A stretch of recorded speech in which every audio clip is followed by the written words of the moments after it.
This is a remarkable gentleman, much more than a basketball player. Basketball was his profession, but his real identity is that of an advocate. He is a caretaker, a community leader, a mentor, a philanthropist, a role model, and a friend to so many. December 2007, the Biamba Marie Mutumbo Hospital opened in the Congo.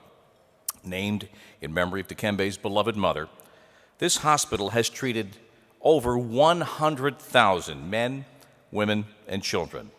We thank Ms. Mutumbo for sharing her wonderful son with the world, and we're very proud of him here, too.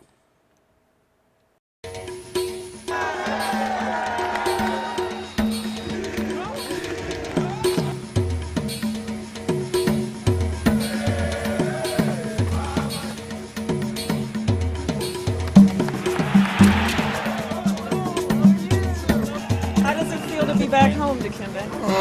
It's always good to be back in the land of my ancestors and to see my family and my loved ones.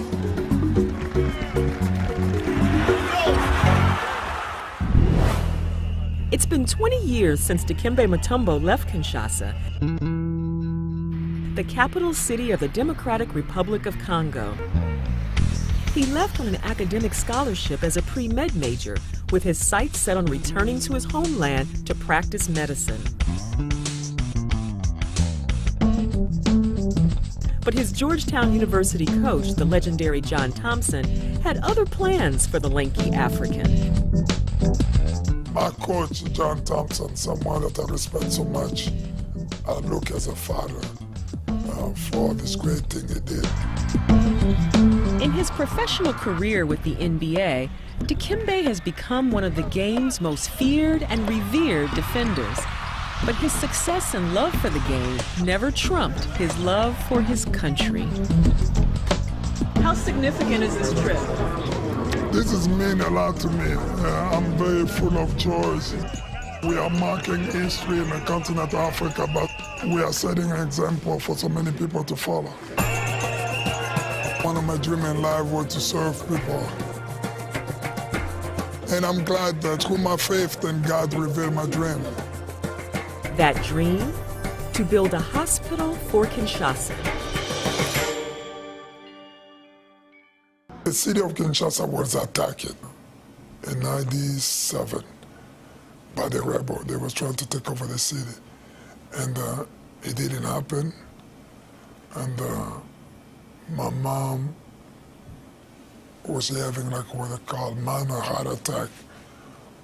All she needed was the intention of doctors to reach the hospital, which was like 10, 15 minutes away from my dad's house. But she didn't make it. Following his mother's untimely death, Dikembe dedicated himself and his foundation to building the hospital in Kinshasa. That strengthened his resolution to make this hospital a reality so that other mothers who are sick at night and who have conditions that can be treated can have the appropriate treatment. Dikembe did what others wouldn't do. Other groups wouldn't support us to build the hospital. But now, with that hospital in place as a catalyst, other resources can now come in and contribute what they can.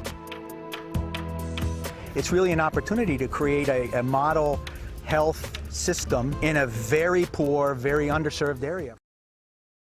Presenting this award,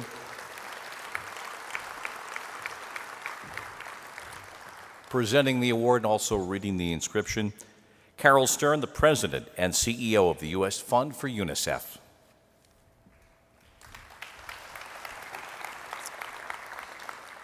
I want to say something before I speak, so bear with me for a minute. I have had the privilege of knowing Richard for over 20 years.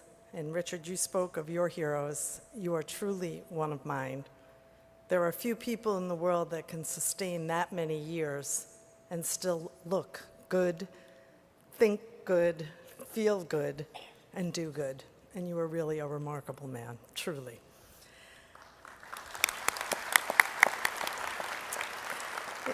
In my job, I get to travel the world and come back and bring the stories of children to the United States. and I've been in over 30 countries, sometimes in the wake of an earthquake, sometimes after a tsunami, often because there's a famine or a drought. And I found that in all 30 countries, regardless of our culture, there are three things that are always the same, one of which I know that everyone in this room will relate to, and that is wherever there are children, there is some kind of a ball, because there is always a kid kicking that ball, and there is always a kid kicking it back. It doesn't matter how rich or poor the nation, the ball may not be made of leather or plastic, it may be rags tied with string, but sport is a part of life for every child everywhere in this world. The second is that my lap is not my property. If you sit on the ground long enough anywhere, kids will sit on you. But the third is that as parents, as grandparents, aunts, uncles, brothers, sisters, we all want the same things for our kids. We want them to be safe. We want them to be healthy. We want them to go to bed with their bellies full and dream really big dreams. And we want to be part of making that happen. Your honoree tonight is part of making that happen. He is a remarkable man, and his bio is in your program. His award may say Dikembe Mutumbo, but his real name is Dikembe Mutumbo Mapalana Mukamba Jean-Jacques Mutumbo, excuse me, sorry. I did it pretty good this time, Dee. Didn't fit on the award. In our house, with my family, he's just Deke. I have traveled the world with him. You asked why Rose sat in coach. I've flown with Dikembe. You have to keep the crowds away from him. I think she sits in coach just to get away from the noise, because he is the Pied Piper as you walk through an airport. This throngs of people go with you. But I've also seen him build a home in South Africa for a man who never had one before, using the hammer and nails. He's played ball with street kids with UNICEF in Senegal. He helped me deliver polio vaccines in Kenya to women who had walked 4 hours just to get that vaccine to protect their child. And we had to get up at some ungodly hour to meet them at the bottom of a mountain. It was also there that he tried to sell me to the chief. I wanted him to hold out for 3 goats, and he gave in at 2, but that's a story I'll save for another day. But I am really, really proud and thankful, Richard, that you're giving me this opportunity to honor a really good friend, somebody I truly love. So, Dikembe, the award reads, "We recognize you for wholeheartedly giving a part of yourself in honor of your mother's memory, but by ensuring that the people of the Democratic Republic of the Congo receive the medical care and education they deserve, while also educating the international community about global health issues and poverty. Your work is recognized worldwide, and with its continued growth, will continue to save more lives every day. Thank you."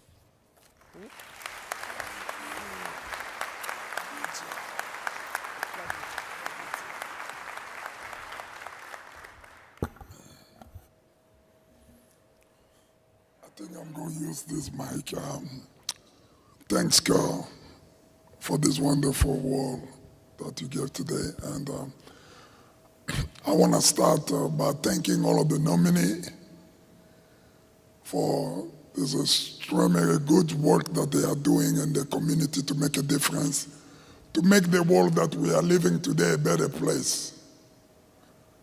I'm not here, not because my name is Dikembe Mutumbo Polondo Mukamba Dikembe Jean-Jacques Mutumbo.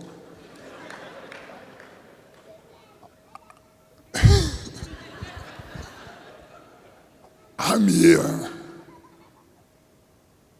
because I got a call for a good friend who wanted me to come in to receive this award.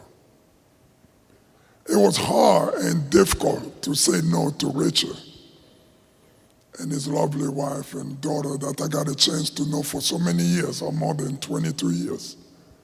I traveled the world with Richard. I see the pain and the suffering of the people from different places in the continent of Africa.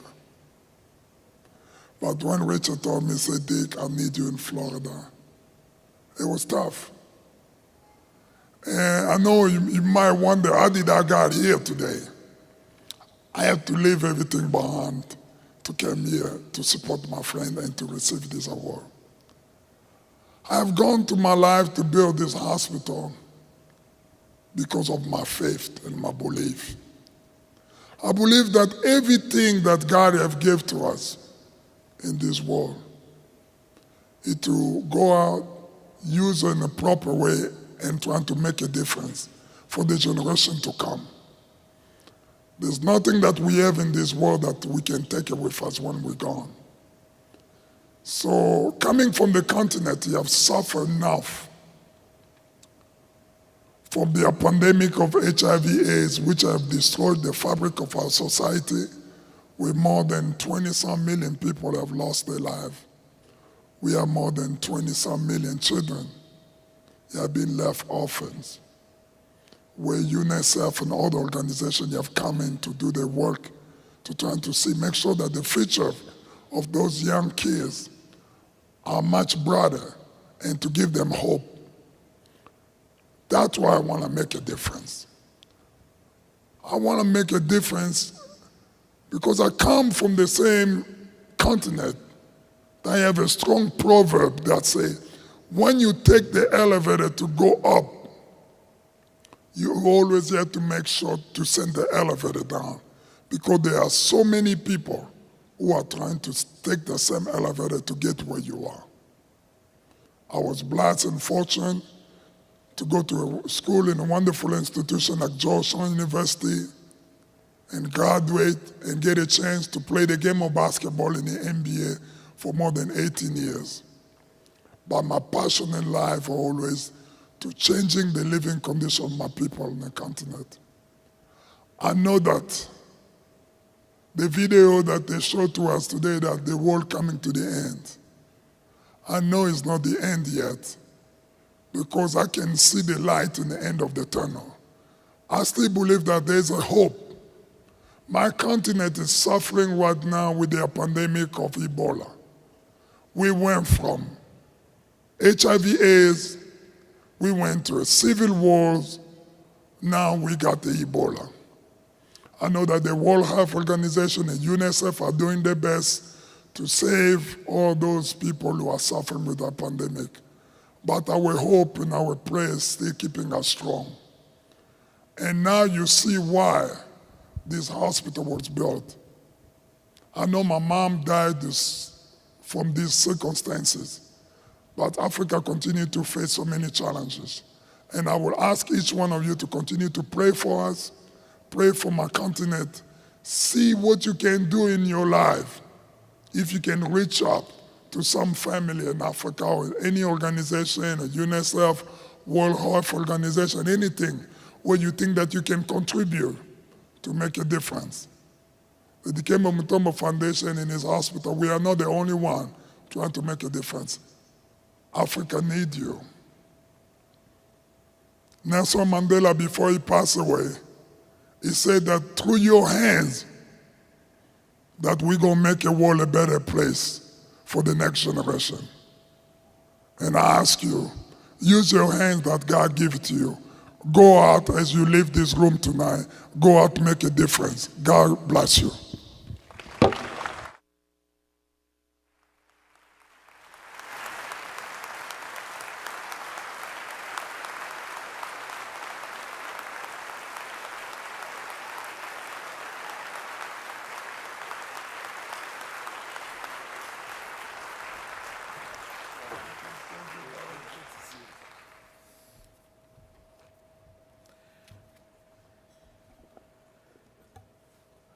Powerful stuff.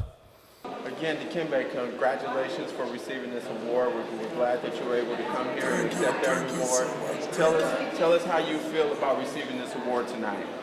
First, I want to thank the committee from NCS for nominating me for this great legacy award.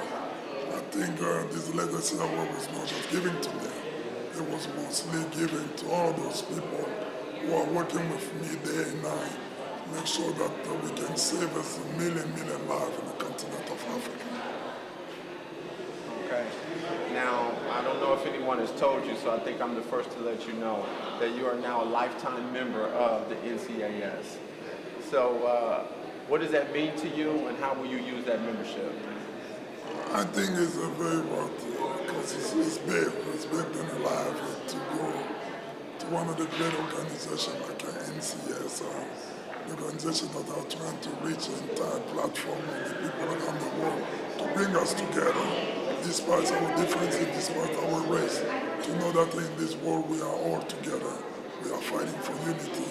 We are fighting for the generation to come and make sure that we live in peace, humility, and all the great things and love that God gives to us. Just one last question. Now we know that all of your family, friends, loved ones, and the people that you've affected in your life couldn't be here to experience this with you tonight. But when you get a chance and you go back and you see them, what would you share with them about tonight's experience? There's so many stories that strike my life today. The story of Jason, the story of the young lady Mabude from Guinea, the story of the young man from Chicago who have lost his mother, his brother, his cousin, his friends, and to see the spirit of the people in the room, including my own story.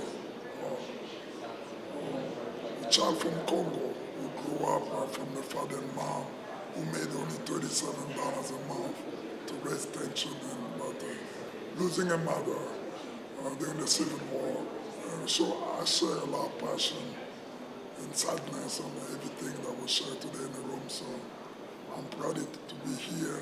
I'm one of the wonderful recipients of this great award. So I think my wife and the kids will know why I was not home tonight.